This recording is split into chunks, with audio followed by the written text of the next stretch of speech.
এবং আমাদের সহযোগী সংগঠনকে আমি অনুরোধ করব, আপনারা সবাই রাজনৈতিকভাবে সামনের দিকে এগিয়ে যান।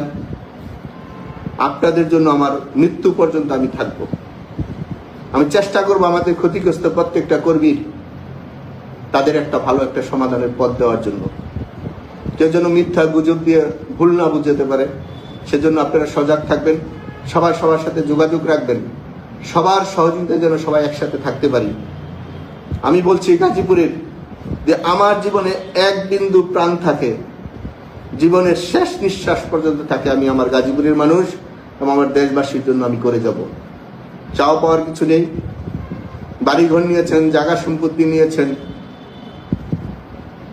মাকে শোয়ার আসামি করেছেন, নিজের হাজার হাজার মানুষকে মামলা দিয়েছেন, লক্ষ লক্ষ মানুষকে ঘর ছাড়া করেছেন শুধু আমাদের সমর্থন করার কারণে।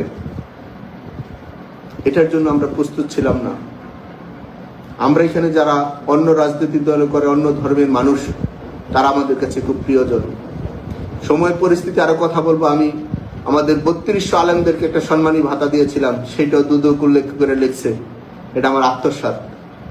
আমি যদি 2500 মসজিদের ইমাম খতিবদেরকে সম্মানী ভাতা দিয়ে থাকি, সেটা যদি আমার আত্মসাৎ হয়, তাহলে সেই পাপে আমার ফাঁসিও দিয়ে দিতে পারেন, কোনো সমস্যা নেই।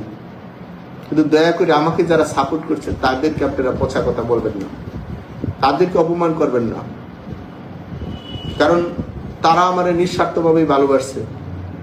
সেই হিসাবে আমি প্রশাসনকে বলবো, দয়া করে আপনারা চাকরি করে যান, সমস্যা নাই, করেন। দেশে বিদেশে অনেকে পাচার করতেছেন, চলতেছেন, সন্তানদেরকে প্রতিষ্ঠিত করতেছেন, করেন, সমস্যা নাই। কিন্তু দয়া করে আর গাজীপুরের মানুষকে অপমানিত করেন না, গাজীপুরের মানুষকে আর কষ্ট দিবেন না, এবং আমাদের তরুণ সন্তানদেরকে লেখাপড়ার সুযোগটা দেন। তারা স্কুল, কলেজ, বিশ্ববিদ্যালয়ে যাক। যে সন্তানরা বাবা মা পাচ্ছেন 1 বছর ধরে, তার হাই স্কুল, প্রাইমারি স্কুল, সেই বাচ্চাটা প্রতিদিন চোখের পানি ফেলায় তার বাবার জন্য, তার থেকে আপনারা মুক্তি দেন। রাজনীতিটা একটা সভ্য জায়গায় নিয়ে আসেন।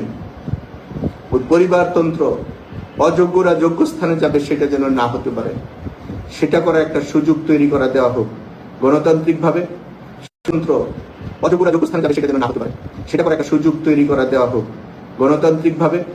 সকল রাজনৈতিক ব্যক্তিরা যেন এখানে সম্মানে থাকে, প্রশাসনিক কর্মকর্তারা যেন তারা দায়িত্বটা পালন করে, তাহলে আমাদের সকলের জন্য একটা রাষ্ট্রীয় ব্যবস্থা, শাসন ব্যবস্থার মধ্যে আমরা ভালো থাকব।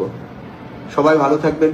এবং আমি আবারও আসবো, যারা দুর্নীতি, অনিয়ম, অন্যায় করেছে এবং রাজনীতির পথ দিয়ে, বড় বড় পথ দিয়ে সমাজের মধ্যে পচা বিশৃঙ্খলা কাজগুলো করেছে, তারা যদি পরিবর্তন না হয়, তা সে হোক আমার বাহিরের, আমি তাদের নাম বলার চেষ্টা করব। ভালো থাকবেন সবাই। আসসালামু আলাইকুম।